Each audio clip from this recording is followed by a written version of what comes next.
let me tell you this, Oreburgh is freaking huge, so we might spend a lot of time here exploring town. Towns in Sinnoh in general are a lot bigger than in other regions, so I get it. I guess it's a good thing that we have 15-minute videos now. But anyway, you've been a lot to tell me that in that last battle against Barry, his Chimchar did not have Ember and Taunt, but the basis for that was that some sites like SciPokes reported that it doesn't, but I checked on Bulbagarden and apparently it does have Ember and Taunt, so I don't really know who to believe, but I do find it rather weird that he never tried to use Ember on my Turtwig. I mean, come on, this would have been the easy thing to do. Because the thing is, Bulbagarden is usually a very credible website. Well, as long as our old friend isn't busy writing crappy columns on it. I wonder what he thought of Black and White. Let me guess. It sucked. Anyway, we got this NPC here talking about natures. Would you believe that I got a comment? I'm going to come back to it later because this guy here is talking about shinies, and I think this is the first time shinies are openly mentioned in the series. I think there weren't any mention of them in Generations 2 and 3 apart from them being there. It was sort of like an Easter egg of sorts, but now we accept it as a regular part of the game. Anyway, as I was about to say, I got a comment in one of my Emerald videos, I don't remember which one, by a guy who was adamant that Natures didn't do a damn thing, that the stat boosts and stat drops that they provided were just an urban legend. Well, that's an awful lot of people that believe in urban legend. Okay, what does this guy want? I guess I'm gonna choose Ace Trainer, because I certainly wouldn't want to be associated with a bug catcher. Oh no. Besides, Ace Trainers are typically the strongest category of trainers in the game, so yeah, there we go. Oh, I think I understand now. This is where you sort of choose your avatar for the Union Room. So if I went to the Union Room, other people would see me as an Ace Trainer now. I think. I'm not 100% sure on that. Maybe it's something else, but that's what I think it does. Anyway. And there was something else I wanted to talk about, and I guess it's going to have to wait because this guy talking about the PAL pad reminds me that the Wi-Fi corner is now open, so we're going to drop down there in a second after we hear what this guy has to say about Team Galactic. I mean, wonderful claims of a dream energy source. Rumor has it they steal Pokemon from others by force. Well, all that is a cover for a much bigger plan which only Cyrus is aware of. Not even the commanders know what he really wants to do. And we get some more blah blah about the Versus Recorder. But, yeah, as I was about to say, we're going to drop down to the Wi-Fi corner, even though we can't really do much of anything since I'm playing this on an emulator.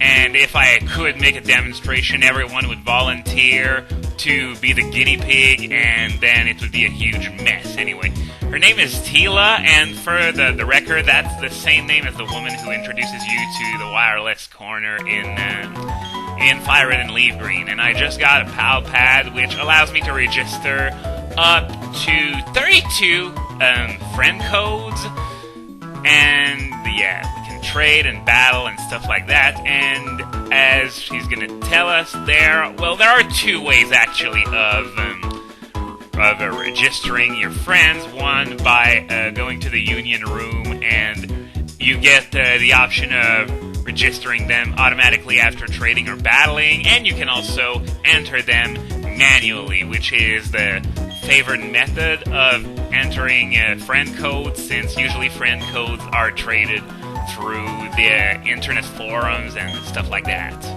So that's all there is to know about Wi-Fi in this game, except for the fact that there's an automatic Wi-Fi check whenever you enter the underground in Platinum, which means that since I'm using an emulator, I can't go into the underground. I could if I was playing Diamond and Pearl, since there's no Wi-Fi check, only wireless, but unfortunately since I'm playing Platinum, no underground for me.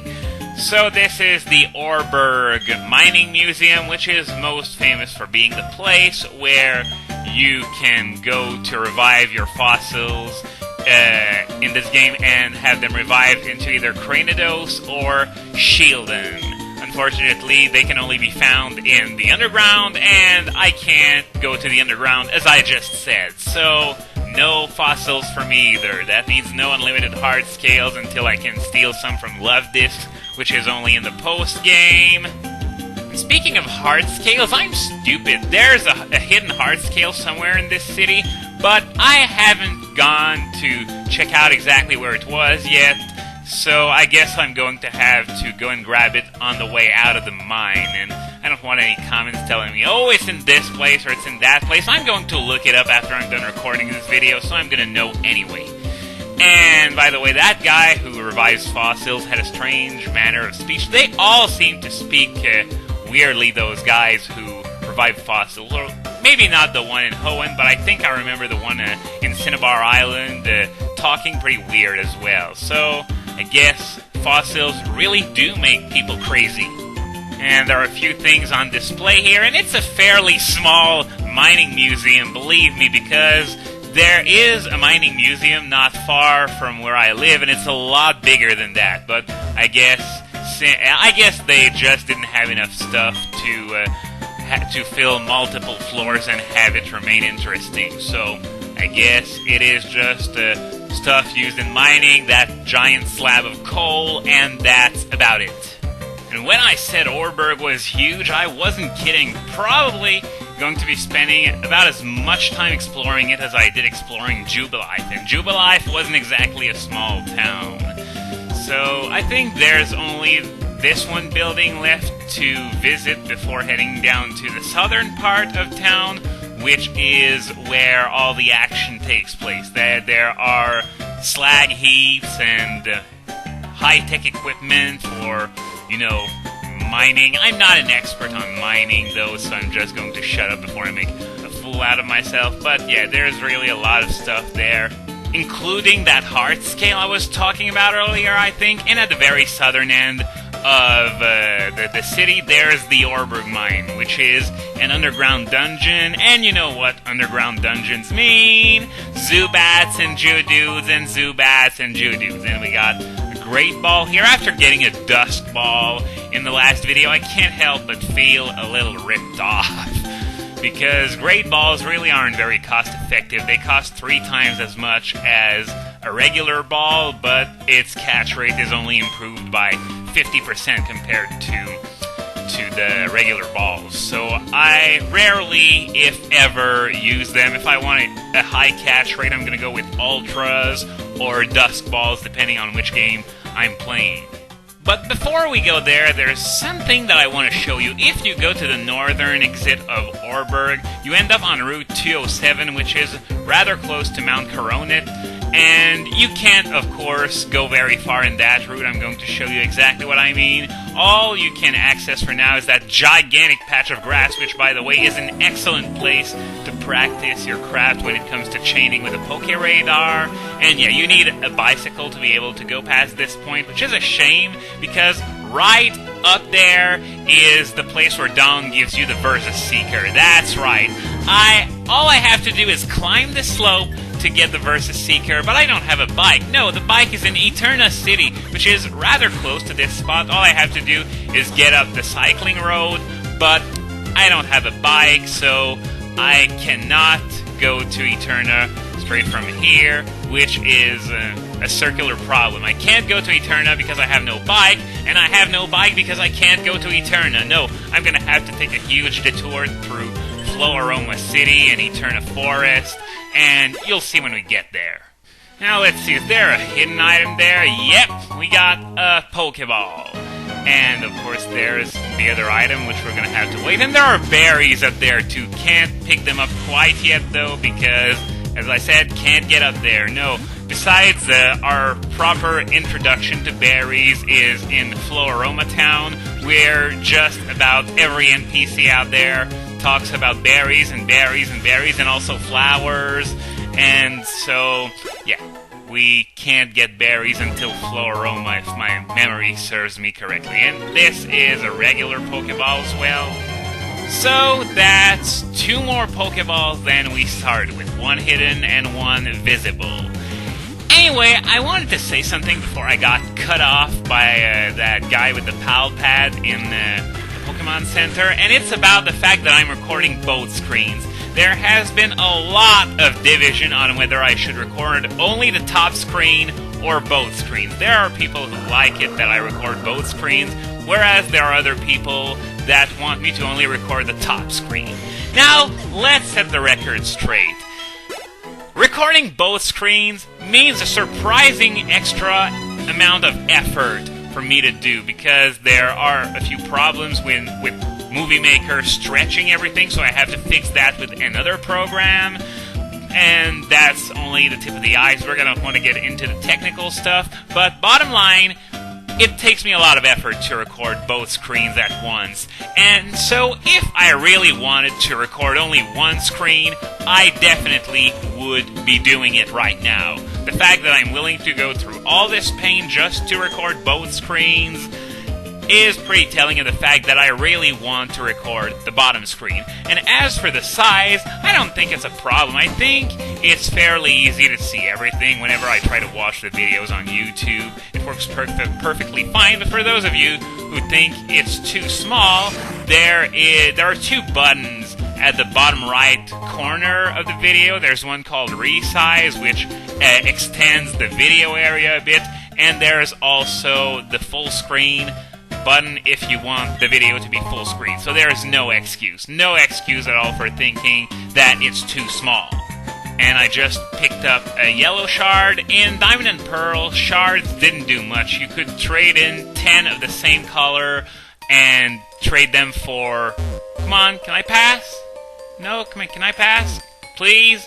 Okay, I think I got it. You gotta go under those conveyor belts.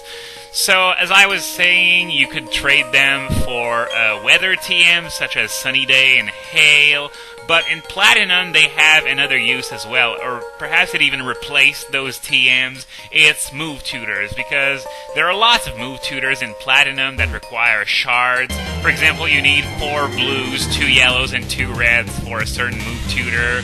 And the best way to collect shards is in the underground, though there's another way to collect shards rather easily if you don't have access to the underground, but I'm going to get into that later.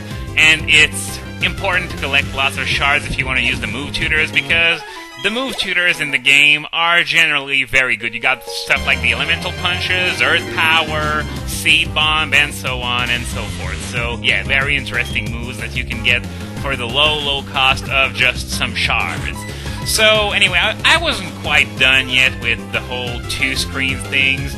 I had a few people ask me if I could add sidebars and stuff like, for example, Chugga Conroy did in his Pokemon LPs. Well, personally I can't do that because I have neither the software nor the technical know-how to be able to do this. And I'm already wasting enough time as it is just making the videos just right so that the 2 screens aren't stretched when I upload them. So I'm not... LPing is just a hobby. I don't want every single video I make to become a fucking project. So I don't think there are going to be any sidebars in the foreseeable future. Anyway, Oreburgh Mine is a rather small dungeon. There are just 2 rooms. The one with the conveyor belts and this one, which is shaped like an O. You can go either clockwise or counterclockwise, though there's this jumping ledge that we just saw. It makes it so that if you want to spend the least amount of time here, you just have to go counterclockwise, and Roark is at the opposite side of the entrance, and we're going to meet him in the next video as Turtwig grew up to level 17, only 1 level away from evolution. I'm gonna take away Withdraw to replace it with Curse, since, well, Turtwig already has low enough speed anyway, so I can deal with the speed drop. So, next time on Pokemon Platinum, we're going to meet Roark and then hopefully challenge him at his gym.